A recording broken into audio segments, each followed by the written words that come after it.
my people, I've got to commence this with a shout out because Gabriel Ola, who lives in Budapest, Hungary, subscribed recently.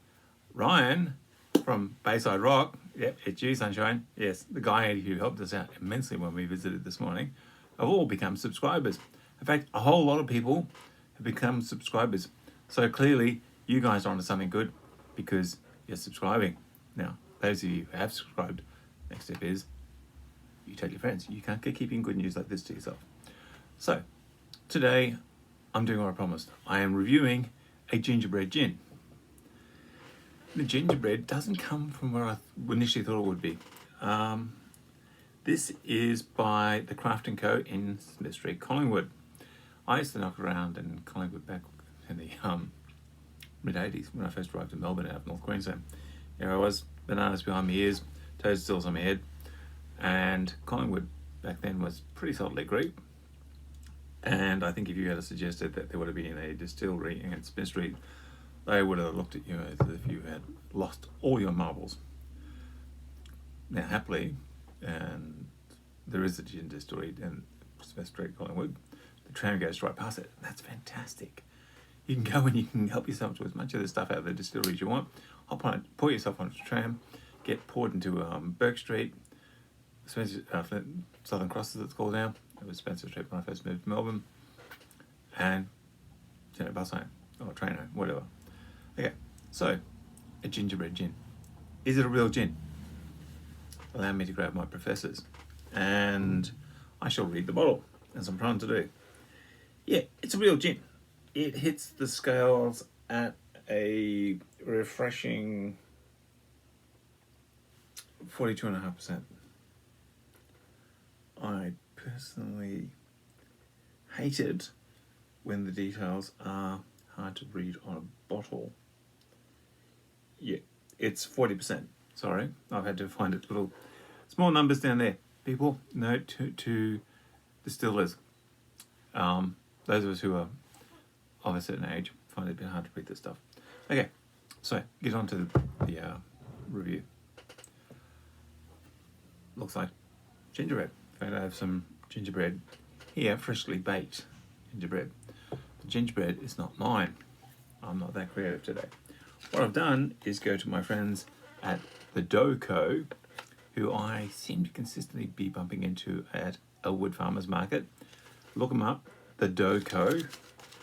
And yes, I will read the web address. It's thedoughco, or one word, .com.au, and they'll tell you where they are.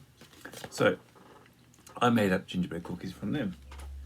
Now, these have been sliced. I sliced them with this baby. This is perhaps proof that I'm insane. This is a Christmas present for the lovely Selena. And what you are looking at is a handmade carbon steel, a 15 centimeter utility knife made by Songbird Forge, currently in Liffey in Tasmania. Alan, big shout out to Alan. You are a complete wizard when it comes to steel. This baby is razor sharp. If I hadn't shaved this morning, I'd be lathering up and using this. But this is what I got for my $200 and something. I think it was $270 by memory. A couple of large G&Ts ago. But I sliced these babies from the Dough Co., because of course the wrapper's fallen out of reach, to drink with the gingerbread gin from the Craft & Co. So how does it work? First up, the nose, vegan nose.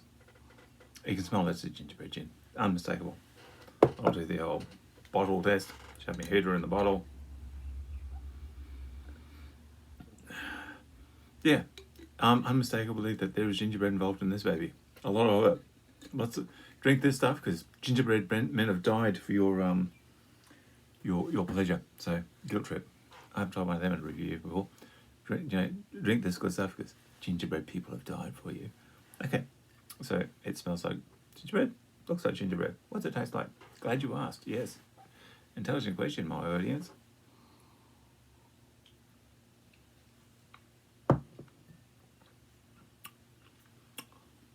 I know this is going to come as a complete shock to you, but it tastes like gingerbread.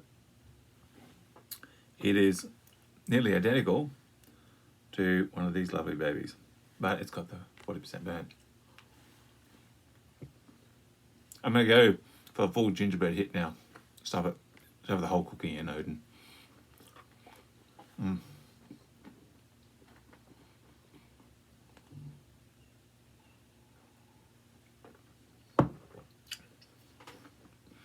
Oh.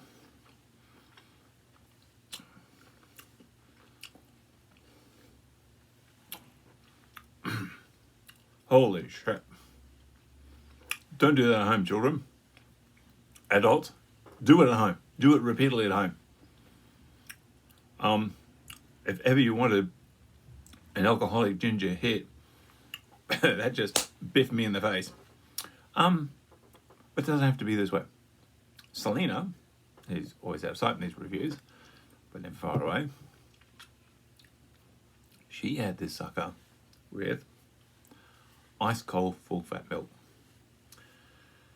And I asked her what it was like, and she looked at me and went, well, you're just going to have to take my word for it. It's delicious. And I went, why not? She goes, because I'm not stupid enough to share with you. The fat kid